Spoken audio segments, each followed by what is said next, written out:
mais Azala élu na Kivu. Parce que na Kivu, c'est là où Azala parmi les bons gouverneurs. Jean-Paul Kalema. Bishop. Cap Matou.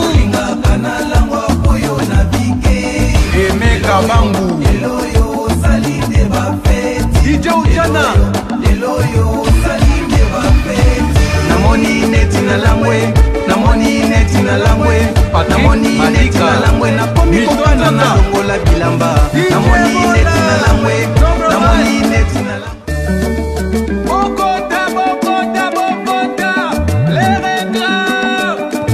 Hello la famille, j'espère que vous êtes très bien chez vous et cette émission va vous trouver en bonne santé.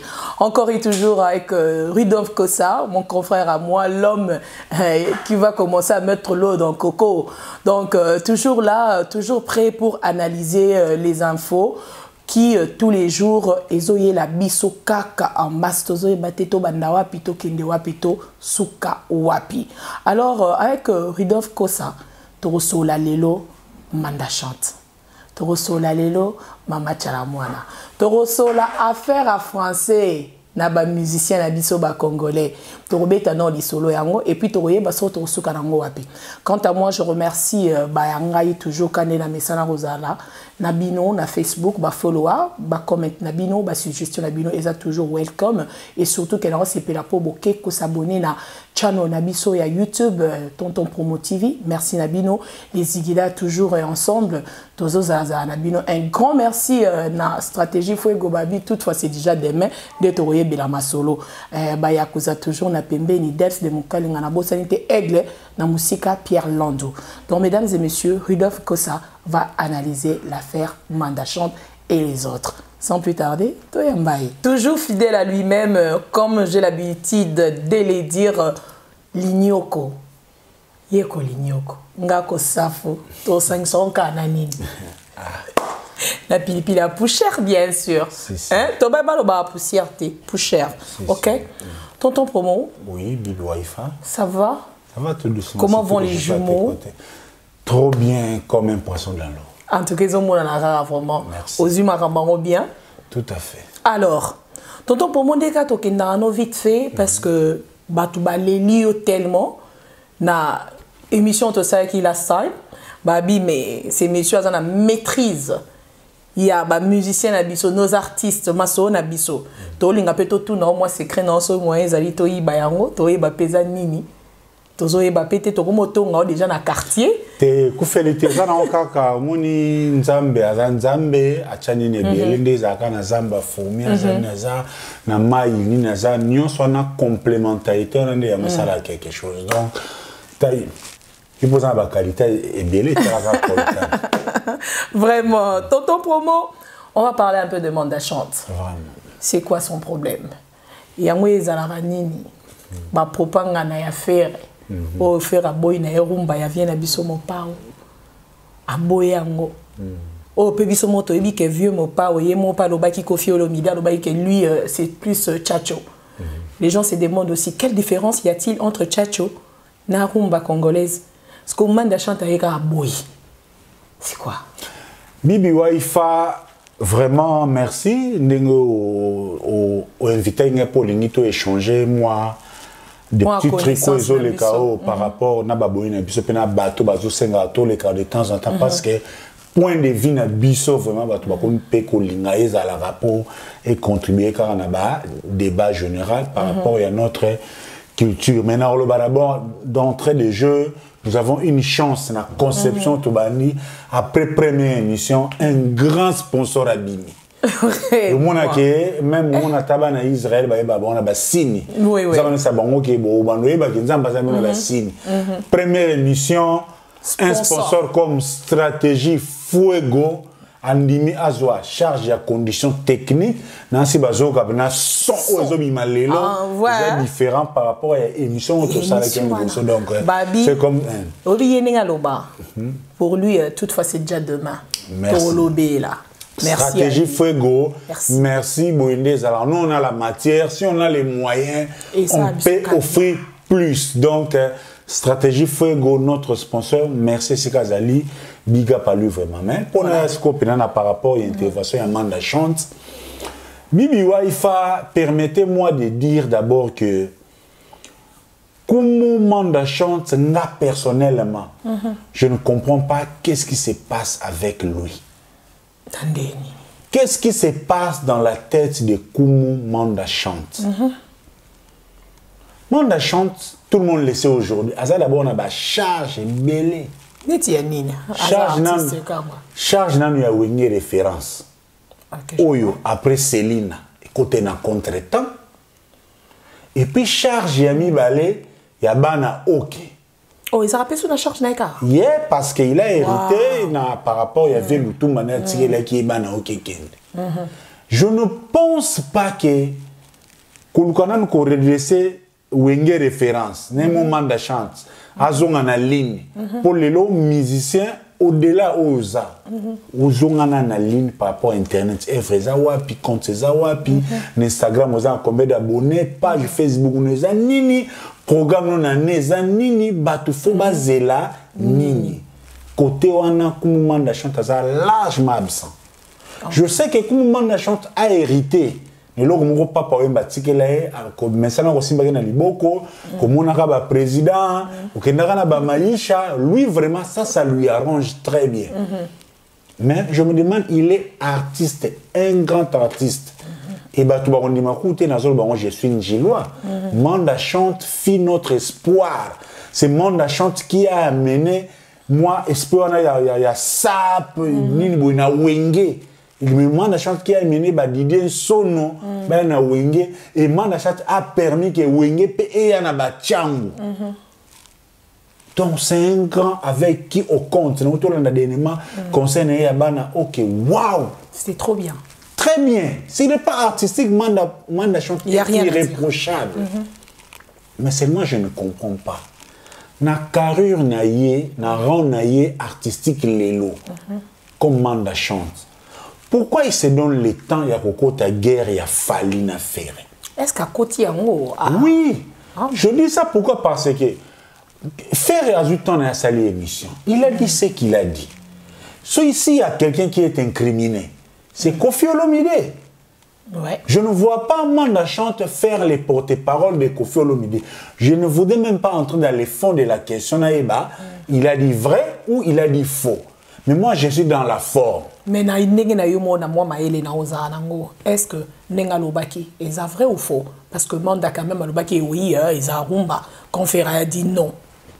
Je dis dans une autre émission que la question technique, la question rumba, nini ou tu as combien de nini rumba. Surtout ça honnête. Faut que tu aies lema, Suzy Kaseya. Maïka Mounan, Théobi Dance, Alain Makaba. Parce que bon, d'abord, ça va artiste, expert en composition de la musique. Bango d'abord. Manda Chante a de l'expérience en musique. Oui, point de vue, ils ont la place. Comme point de vue de faire rigolo, ils ont la place. Mais point de vue, ils ont la place. Mais pour revenir sur la polémique, il y a Tchatcho, lui-même, Koffi Olomide. Avec une émission de Actu du Net, mon frère et ami, Alain, l'homme invisible est devenu invisible, Actu du Net. Waneza, soda ya sika, oyoto, ça la chronique avec grâce, avec objectivité na net. Vraiment, l'air à Yamaka Koffi Olomide. Koffi Olomide lui-même a dit que Tchatcho, et ça, l'air à maner au beta rumba bien te pour naïe Koffi i classe musique naïe dérivé ya rumba. Ok. Donc Koffi lui-même a reconnaître. Émission Zalina Actu du Net, allez-y, revoyez l'émission. Koffi lui-même a dit ça. Bon, quand faire à l'obike, eza rumba te. Donc il a dit la vérité. Ce qui s'est penché, dans propos, il y a Koffi et Moko, Ferre a raison. Quand même tu as dit que Ferre na Koffi et Zokenete. Et puis dans une certaine guerre, on l'a commis un peu, moi guerre ya wenge na quartier latin. Vous avez donc fort de cet état de lieu, je ne vois pas ce qui ferait à l'objet tondon, des fois azala forcément incriminé. Parce que la question est très technique. Mais je n'aime pas me prononcer sur cette question. Je lis mon toile, maman analyste andole. Ah bon, je ne savais pas, je les salue. Quand on a compte, il y a un projet, on a un plateau large, parce qu'on va vraiment donner un contenu à la chronique musicale, comme on va associer bateau, viva, époque, tout ça, on a un tableau large. Toujours, on n'a plus le temps na polémique inutile. Voilà. Moi, je ne vois pas un mandat chante. Faire aloba vrai, to aloba faux. Yo oya kota guerre ya faire na fali poupa. Parce que na invité na katonga moké parce que nous ba koti yango bon. Ngai personnellement na mon peut-être à ko répondre à mon état faire hasard rank. Peut-être par rapport à Zolingapea, ça la moi, il a falité. Avant, est-ce que lui, il a qualité, il a pour redresser Ferré lorsqu'il incrimine Kofi Olomide? Est-ce que ça, c'est son rôle?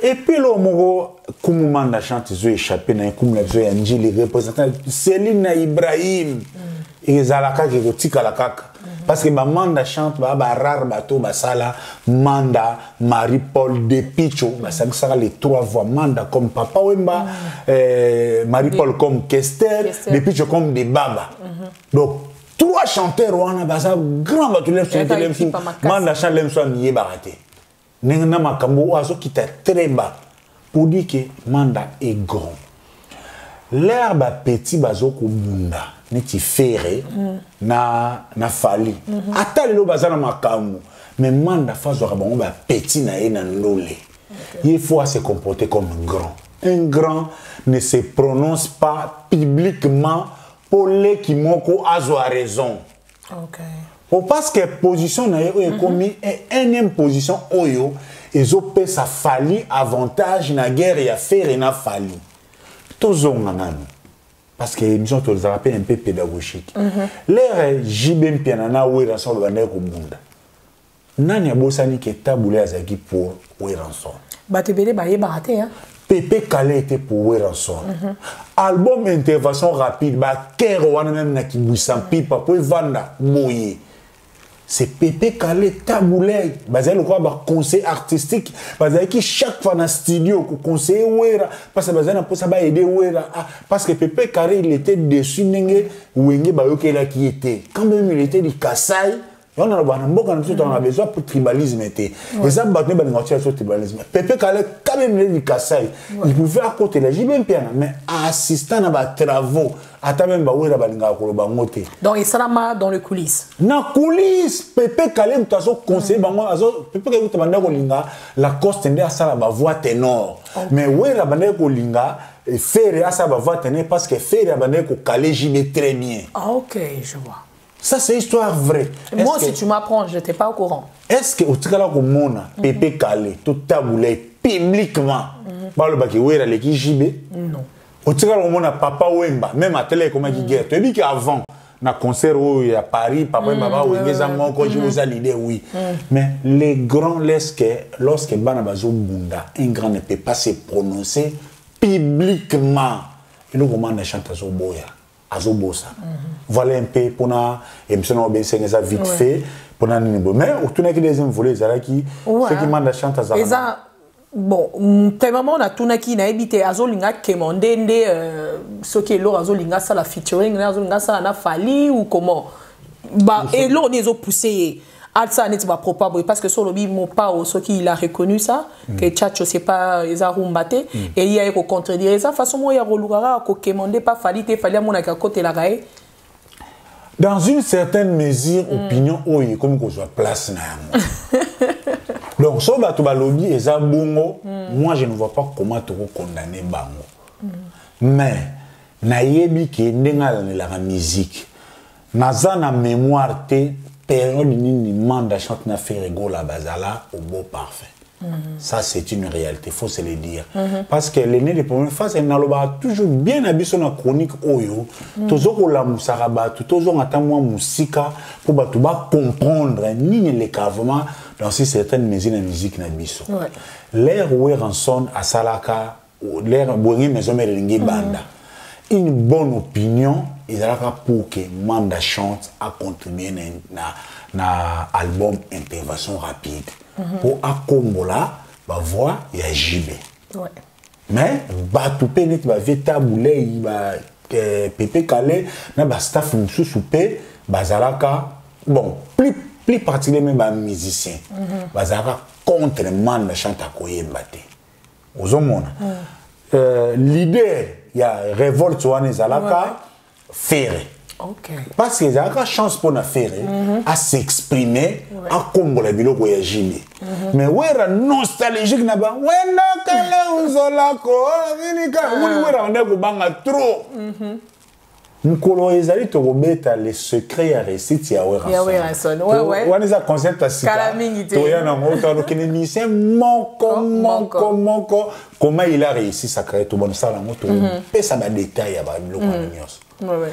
Na yebite lokola ba faire ba boyaka ye ayemba d'abord en intervention rapide parce que na kala bi balinga ya sa ba leader ba voix lead ti ajani muta komola ba voix lead wa donc ça ni faire ni la cause ndenge ba véritable linga katikati yaka ajani cesse de toujours nji le film na nji ni tonton promo les ana makambo toujours nji ni lokwana. Après, on a souhaité que comme que na kibwisa pipa, na ba tewera so imanda chanta sala eni.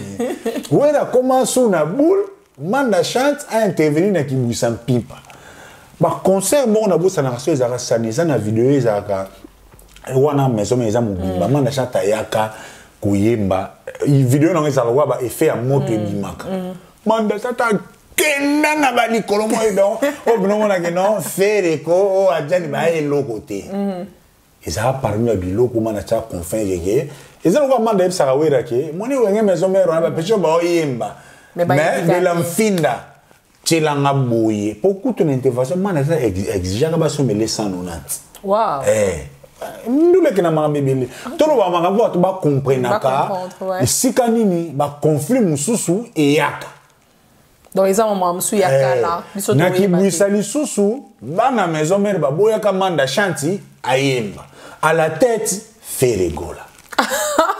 Tonton Ridolphe na yemite eloko wana soki ti lelo yango etika la manda chanti na moté. Moi rancune. Mais actuellement ça se dit dans les coulisses manda azo souhaité bayemba na fali pour ba ça la featuring. Ce que to yebite so sanksi biloko wana tout yango sala ke manda comme ça ba position moko. Je ne voudrais pas employer ces mots mais par devoir de sincérité et qu'on relater ba fait et comme il ko bima lokola manda chante azo jalouser Ferregola. Wow. Donc c'est ça un peu la situation. Tonton Promo vraiment tu as très bien grand merci na président Timboa Balobi Kirill Bongo et Nakitambo kuna bozué pesa boka bonete. Alors tonton Promo, on arrive à un point qu'on dit souvent là où les Romains s'empoignèrent. Ah, oui. Là où les Romains s'empoignèrent dans notre communauté, chez nos musiciens, et à l'Ikamboualanga Voltaire. Lango et L'Ifalansa. L'Ifalansa. Il y a quoi même? C'est quoi le problème avec nos musiciens? Est-ce qu'ils sont obligés de s'exprimer en français? Parce qu'il y a un grand problème avec eux. Ils sont s'exprimer sur le plan international, dans le plateau. Mingi Oto Monaka, Bakenaba TV5, donc ils ont ce moniti Fali, Ferré, Wera et consorts, so ba les kanaba plateau moro international, ozo banga, obinsambe, obimsa sunini. Est-ce que. On a insinué dernier passage à de l'Infinda. On va en parler. Pour de l'Infinda, à Sangisi, puis moi, ma caboué. Ah, Yangia, Tolingare Mingi, Yangia Manabiso, donc Tolingare Mingi, Tolena est fort. Et ça, la chose bien. Et moi aussi, canapé, tout le monde, ça nous enlève aussi nos stress. Donc, j'allais demander, est-ce que Et ça sera vraiment nécessaire, il faut qu'on s'exprime en français, sur leur plan artistiquement. Oui, et Bibi Waifa, Likambo, il y a un passage, il y a un star nabiso, il y a un média international, comment ça l'a passé. Premièrement, reproche à Makassi, ils ont une communauté africaine. On a un Ivoirien, un Sénégalais, l'air à Taliwera, il faut que TV5, l'air où l'équipe. TV5 monte déjà, c'est audience à Makassi, il y en a ouest africain, surtout en Afrique. Et là, on écoute un autre, ça, on a banzela, on a boulot, mais votre artiste, comment, tout. Et comment ça appelle là? Moi, Sony, moi, et je comme ça la peine bien. D'abord, par rapport à diagnostic, pour faire état de lieu, ce qui se passe, c'est ça que normalement, et le bâtiment faire une émission, ça dépend bien sûr de quelle nature il y a erreur. Normalement, en communication, les réseaux, les canaux publics, surtout dans les médias, langue aux communiquer, au minimum, il faut maîtriser bien. Parce qu'il y a un message est passé bien. C'est comme un droit administratif. Lorsque vous écrivez une lettre avec des fautes et qu'on risque de fistrer mémoire à Moutouan. Beauté à communication, c'est d'abord na ton, na style, ya langue, na respect. Les soit il y a orthographe, il y a grammaire, on a et ça là qui yosa boutalato, on a même qui ça les plus grands orateurs na balatin. Cicéron. Ouais. C'était un lauréate, hein? Azala qui un grand Azana à ma casse na allocution. Au moins même ce qui mutazo cause même. A toujours la vérité, mais tellement ça na formulation. Ouais. Azana style, azana ton, azana éloquence. Beaucoup beau ça na qui mutazo cause. Or pour des grands musiciens, il toujours à Olympia il y a Kofi Olomide. Kofi, ouais. L'air a émis coucou. Azili soit expliqué. Dans ma vie, j'ai aimé quelqu'un. Ouais. Après tout, la France, est-ce que coucou, elle est parmi vous? Public communication. C'est très important. Très important pour un artiste. À combler plus forte raison, les besoins les Canabachon, le France 24. Et sans oublier aussi, vous vendez l'image du pays. Ba Ivoirien, ba Béninois, ba Westaf, en bref. Parce que na bango na toi mabi. Parce que na bango na berer, mais à ça berer il y a ba latte, il y a toté. Alors ça na erreur il y a style, mais accent surtout. Accent principalement, mais ce qui est déjà les messages passés de faire à l'obéki, il y a pas un problème. Biso point na biso maka César, tout ça deuxième pays francophone. Français na c'est la langue officielle. Na biso ba congolais, ils a passe. Moi, qui est de classe T, à le français. Et là, vraiment passe. Congo-Braza, ça passe. Congo-Braza, au côté de la taxi, chauffeur à l'horizon français. Il y a même non, les Paris, ils n'auront pas avantage dans sa père.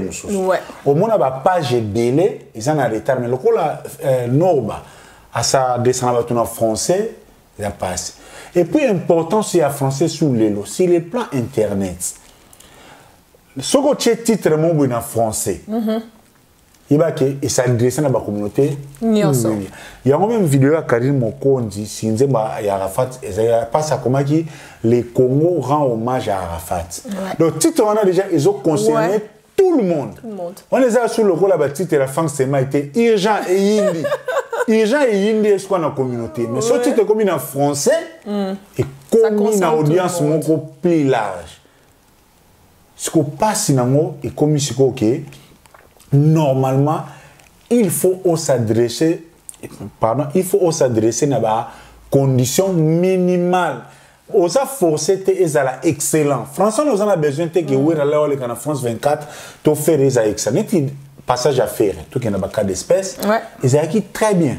Message n'est acquis bien mais à ça il y a article. Où ils ont faute grave mais ça minimiser les acquis moko. Mais le problème, il y a Ramaka César, notre artiste Ranson a confidenté lorsqu'il est devant les caméras dans le plateau en international. D'abord, il est confidenté. Pour un français. Rafa, ça a un travail psychologique. C'est-à-dire quoi? Lelo nan âge na ye ako kende sou musika so ndeni. Solution est à deux volets. Un d'abord à compléter l'équipe na ye à communication. Équipe na communication eza na façon nini il faut à côté d'abord na briefing na bateau pour présenter l'émission parce que ça la chaîne professionnelle. Les chaînes professionnelles ne font pas de live. Non. Qu'on la qui ça d'ailleurs quoi prêter d'abord présentateur qui client na yo invité na yo azana ba lakin tel pour ezalayer à l'aise un d'abord moteur retourne ouvrir la question akoloba mbango tene ba na ba kenda. Akokende toloba en français facile. Un d'abord on les a premiers et de descoyo ba question ba retourne wera fo wera azala nango nenge soi-disant to yoka ki o China Rambo ba premier discours na bana rotanga yango wana to sala jeté donc wera lelo émission na ba TV5 fois préparer ngone muta préparer ngunda OK ayebi ba retourne nga 1 ba retourne nga 2 ba retourne nga 3 à proposer ne ya goloba ba toilette yango na équipe na ye on les a jamais ba sala ngo dans juste musique mais ce que ya liboso yangama longola na mutuke faute et bibiso te eza la faute te kende soko bando kende oh merci beaucoup pour la question boina boile so oh et l'autre zanga wera confiance asa frustré à chaque fois azara frustré azoluka azomoja na robebisa te non kenema bido ba rochanga na ba réseaux sociaux tozana besoin un travail psychologique na Weranson. Il peut même imiter Bokechu. Mon Bokechu, ça ils sont fous, ouais. Yeah. Étape psychologique qu'on a, c'est ce que Weranson doit emprunter. Vous voyez. Et pour les autres artistes, et ça quand même général, au moins que bango ming pour la plupart, et lorsqu'on a sepla na bango, émission français ba ko polémique était. Ça la polémique na français ba. Ah bon, ils arrivent pas. Si yo koka. Et tu vois tana bena ikade yanga comment ki mwana malamu. Lera eka na jazz. Mbalama comment démarrer brigade.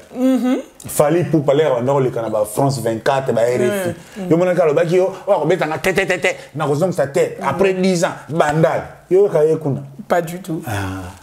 Français. Alors mais et ça quand il faut travailler, il faut s'entourer des professionnels. Bakour il y a soir par rapport à ça. Non, les langue de les pratique. Langue y a pratique. Même faire a évolué. Ouais. Moi je dis faire égaux là, héritier ils ont évolué. Pour évoluer, ça même fallu aussi à évoluer. Évoluer, ils sont déjà dans les bons. Autour baka pour la dernière cas espèce c'est y a wera ndimaki pour to bongisa lobby pour robeta zénith. Ça ce n'est que le début du commencement. Vous avez dit, la tokene bongo ti na lifo. Et puis de la folie, sur me ko 4 émission na France 24 et au télé il faut continuer. Les Anglais disent on améliore en pratiquant. Improving by doing. Donc comme ça des alaka. Tu vas bien sûr attendre bien ça. Erreur et salama. Erreur et ça n'ango partout. Atabiso anglais erreur et zali. Français bien sûr bango bientôt on apprend mais ça vaut quand même la peine. Donc, bien. Tout à fait. Alors, tonton promo, j'espère que ma ramené les galamboka, les choses kende, ingratitude, ma belé, mais parmi ingratitude, et à chaque mois dans des yokani. Papa, le sentiment n'a pas question. Oh ah, n'est bien sûr qui tire, tout sa famille. T'es tout content quand même, non? C'est une chanteuse. C'est une chanteuse. Il faut qu'on en parle. Nabagi wana vraiment son alobi ngote et alors wana ti bazigida na lekine émission na lobi comme bazigida te. Farah Fataki Koko Jambo à Kinshasa. C'est à bientôt. Papa tchala mwana. Akangami. Ingratitude. Il y avait quoi? Il y a un mutabambo qui là papa président. Bon, ils en ont volé belé. Oui, les sons, c'est vrai, ils sont à Tchalamouane.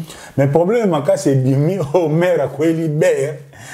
Ceux qui payent mon coï, so be mutu na entourage na bonka ndenge ba travaillaka ba moni ah son na par rapport à circonstance ba consultation par rapport à mutu FCC cash et que ça que so que bimi et que solo là parce que nous qui travaillons dans des médias net na ba page comme Congolese Business avec 260 000 abonnés ba page le quoi peuple vaincra ils qui na ba 60 000 abonnés tolukaka trobani et loko ni ko jouer na intellect sabato yango omoni muto no sa réussissant internet si bazama ele même attaquer piana wana OK pour qu'on ait ça confusion au tangue belé moi ma ele était montangi muké parce que le coefficient intellectuel est inné coefficient intellectuel est inné chauffeur wa qui ça on les rabeta ba virage kozonga arrière ça la géométrie na physique avec la espace na temps avec ba angle ouais ça n'était chauffeur à remorque katanga te yoyebe nga zoba na yo côté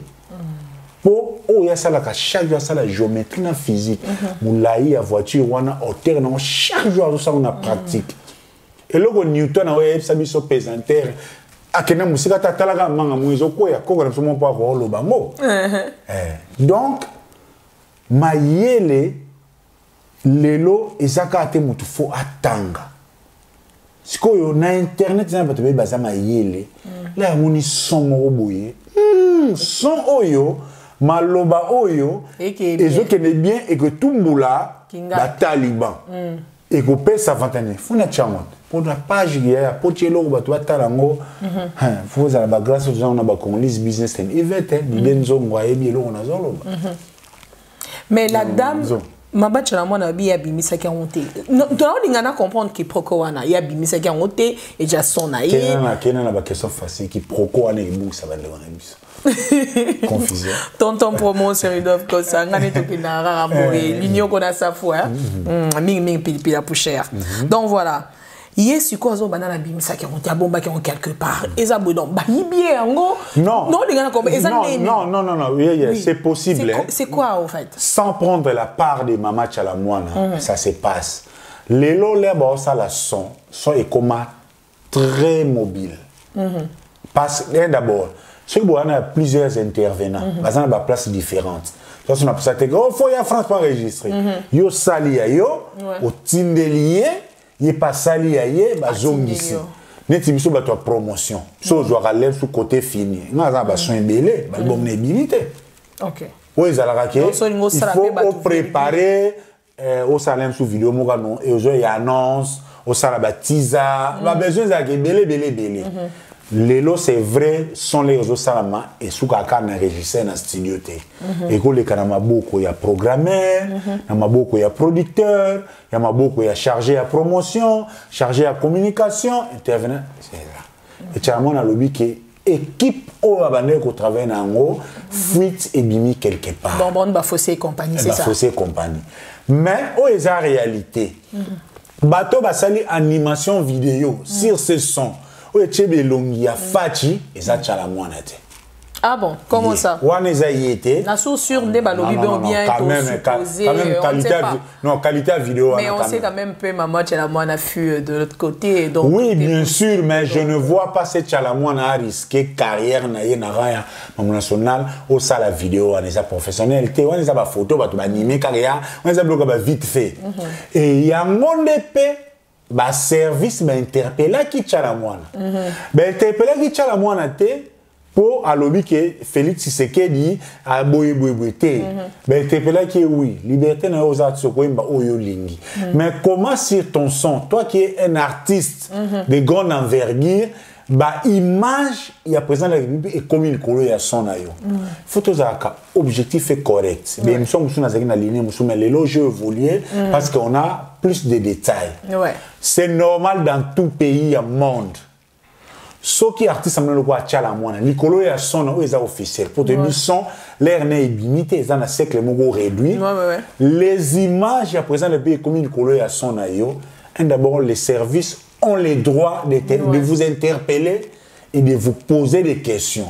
C'est sur base de la réponse wana de ba suite ni ba pesa na dossier wana.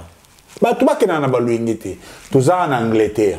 Oza si ke pena yo au salinze bomo boy contre Queen au yemi mankoko zo melabiso makila pesa biso banda kute mankoko motema mabepi alozui ba image ya Queen Mada reine Elisabeth II 63 ans de pouvoir na trône au tie yango pien et les gata 30 minutes bibio za na poto non et les gata 30 minutes.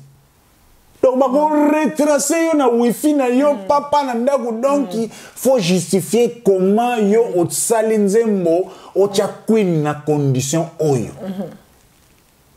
Bon tout na yo. C'est qui au samba so pour le ça l'opposition c'est bien ah ils avaient état de droit. Bah quoi peut ko kango pour le bien le battre j'ai besoin d'un avocat. Waneza État envoie un état de droit. Donc le bon na balongi tes émissions politiques tes limisanga. Na zose la yo émission za politiquement nous okimanga. Non les toyana les peuples fréquents na chaîne musukuna to ta politique. Pour tout tika na ba contexte à Tchala Mwana to mona ki ba libérer. Mais c'est vrai Tchala Mwana soni za la banda kala. L'artiste justifie ça à Sibisa ba coup et belé. Départ à Tchala Mwana, on dit que départ il y a mes jeux 33 Tchala Mwana à Sibisa quoi on a bien été. Et souvent on me bimaka au soit-disant bimaka na Claude Machala. On a jamais une son transition. Il y a trahison mais ça les cas bien ce qu'on a contexte actuel. Et puis mamuboro on a ça mimi et ça la ma solo. Là où on ne sait pas, est-ce que Tchala Mwana a joué double jeu? Ouais. Il s'appelle une hypothèse. Il y a un calamité. Et solo là. Mais na compte pour ça quand même Mwakela. Mwakela so batangi Congo no tel so le ngamboke yo muna mboke le bundisa ga. Munza makasi. Ata batangi Congo no te mele bazo ni atombwakela yo yebi keza yo. On sala mal à l'aise. Ya omunisko bandeko ya Tchala Mwana o ya Kasai. Oh bah Monique, ton frère Fachi Azana Kombana Kabila, tu devais prendre place au côté de l'Andegonayo. Mais yo au côté de la bateau, Moussous. Et on se fait ça bien dans espace, mais fragile. C'est comme le là après Ngoïka Sanji, comme il Tchala Mwana, comme il décasse au bas sur la mabé. Mais moi je dis, est-ce que Tchala Mwana Fazala pour Fach, pour Azak Kassayen? Parce que Fatih a un programme qui est congolais. Là n'est pas le débat. Mais je note seulement que Tchala Mwana n'a évité. Juste là, Tchala Mwana a boudé dans mon loup. Et que la guerre a gibé dans Ouera, côté là, on est Ouera. Oui. Azandenge dans Tobeta Masola tribalisme, était alors on a mboka. Tala, Congo, ko Tala, quand des villes qui kanda, moi na Congo central ne Congo. Il a joué aux élections dans Congo central, mais Azala élu na Kivu. Parce que na Kivu, c'est là où Azala parmi les bons gouverneurs. Quand il y a Gialo, Azala na gaz na Katanga. Vous savez, nous avons na Zabu, atana Zamu Congo.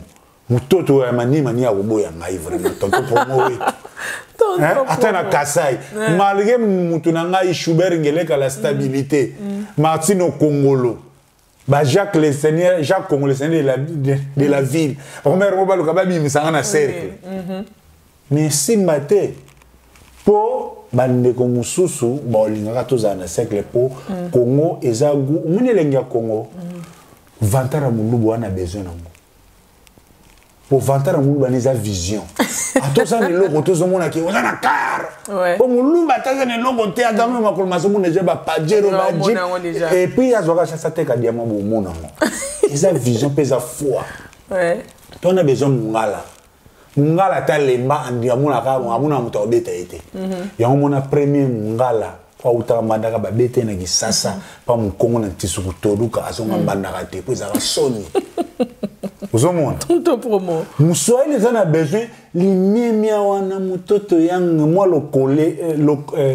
lokele wana moi ba service wana ba swahili bazana yango tozana moi après ba stress manini moi moni ata ba nemi milaya asa dangereux mais la sote ka dangereux aspect muswahili et ça aspect diplomatique tozana ngo besoin ki mukongo wana ya kakabaku kakabako kobanga makambo eza bien na vie pour même si vous avez la haute, vous avez la bonne gestionnaire. Donc, pour la vraie Congolais, il faut que Moulouba. Vous avez la visionnaire, il faut que vous ngala, ou banga makamute pour mutako chuma na loyengete, il faut que vous hospitalité, le kola baswahili magi ba côté là ba côté ba rwandais, et ba royamba batu, il faut zala kana bokebi le kola mo Congo pour autant vous la bien donc vous avez la vraie Congolais. Voilà, il faut d'un tout pour faire un monde tonton promo. Sur ce, Nandongo Soul, tu crois vraiment qu'elle est sincère quand elle dit que cette chanson, c'était pas pour le président, et ça juste par rapport à elle ce qu'elle peut ou ne pas être sincère, mais c'est son droit comme c'est ça même les rôles d'artiste. Et moi, ça va combattre à raison. Vous voyez que maintenant la chanson joue. Ouais. Aujourd'hui, c'est une preuve que la chanson joue. Imaginez aujourd'hui si vraiment nos musiciens jouent physique d'épaule na côté à peuple. Au lieu de yembe la biso nyoka le c'est pour nyoka laisser. O yembe la ngote biso mutu sala ngonanda. O yembe la goûter. No yembe ça goûter te moni makamba ba goûter ça c'est naturel mutu ba l'accès côté malikola moi cité. Et ça le rôle à moi na ba l'accès comme la libé l'été. Premier exercice à me la libé la maman. Ba exemple ça no ya ba éveil. Vous avez dit rumba, toyemba bolingo, et ça peut bien, mais biloko a béveille, ceux qui jouer rôle là-bas, leader d'opinion. Ça va muscler les choses, n'est ingratitude. Peine à minute, si réellement Fatazaki est ingrat, on a déjà giga. C'est ça. Mamie, pas nous, la grande sœur de quelqu'un, j'oublie pas Nicole Kiamwangana, la grande dame, Babi Kunayozo contrôlé Kingakati, on est ensemble avec la maison Océane Sécurité, ça a toujours. Alors, tonton promo, Toshité, un petit mot par rapport à Nicole Kiamwangana, yo bongo nanga. By the way, na auto nanga pipi. Et ça va moi, ya Verkis Kiamwangana. Nakamwa. Oui, baraté. Te, ngana mona ngo bongo. Mais, bon, yo yebi nga na coulisse, na ramuta. Ouais. Nazara confiant que l'élo, les œuvres de VV, et que la présence dans mon internet. Il suffit d'avoir un bon projet, au moyen, parce qu'internet est ça actualité, nostalgie, et VV, ça n'a pas œuvre belle, bako centraliser en et VV na Facebook, YouTube, Instagram, un travail protéger puis sous œuvre na bon quand bon ça sous bon biso to ça la sur yango to zoaka ba pourcentage na biso mais une fois j'ai tenté d'élaborer dans ce sens à l'obéité. Bon. OK, la dame de fer. La dame de fer Nicole Kiamwangana, j'espère que le message est passé dans Osola en openaye en coulisses. Na ebike ya za makasi côté on a parce que head manager. Parce que na mona na la fille Noëlla Madinga na telle émission. Na yoki c'est comme ça que parce que les lots na makambise tala na lobango je regarde bien la mena avec peine au cœur. Mukoloba ko tia culture priorité to bossa na diam. Vraiment. Toza bisika ko sala mbongo ebele. Na répétango na ba chance pesa combat na on peut na continue na domaine de la culture. OK. Ba fungolela ba to fibre optique. Ouais. 80 millions d'habitants. 30 millions comme l'accès d'internet. Mais comme on a un milliard de vues. Vraiment. Alors, Nicole Kiamwangana, la dame de fer, le message est passé. J'espère que Orioka message et à tonton promo par rapport aux œuvres de monsieur Verkis Kiamwangana, Mateta. Je crois que comme on a une surtout vraiment Yangwana. Alors, Tozo Chité, bonjour. Merci, na ba abonné na biso, soki moi ni loba, na ebike ba yo e ozangate. Yanga toza ndeke zalaka l'intérêt et la mesure de l'action. Les Anglais disent win-win. Donc pour gagner ensemble, nazo boaka yope par rapport. Oh, pe sa marabozo mara. Mingi tusuka na Pascal Chio kalinoxidable. Poza tamba monga ba porto soki na beti papa et funga melinga na bo petenios. Ozomona. Non, attention bazo comprendre te. Ba émission to ça les gens ba dividende de belé. L'air yoza na activité. Ni ti ba be dadi no boy tozo zela masola minene zoya. Heureusement que ça solo là qui na ninga kuzu. Mais espace yo l'air toujours blikani na yo. Mais ça peut c'est pas pour na promouvoir l'activité ba Congolais. Les bazo boaka yo. Ezaka te pour renouveler likamu na yo. Ada bombole ba voter likola mabanga ya jibe. Oh là là. Donc libanga to kelango toujours commercialiser monte poto banezon te mais ça une façon de reconnaissance na bato pe bazo reconnaître makambo toujours au sala. Ozo mona parce que ça vie est un choix. So lingo yebana te ovai na ndako. So lingo yebana. Kota pena no route ne ba kota no route. Yanga nazo zonga toujours na mano Schengen. Garçon moi ya bien, on a ça ba so lingo sambela liebisa oza mwasi yebisa nzambe pesa mobali lokola manu Schengen. On a pas problème te. Parce que garçon moi ya bien. Théophile Mungale sikaza Salon Carlos bana mai touche bengele ka la stabilité Martino Congolo.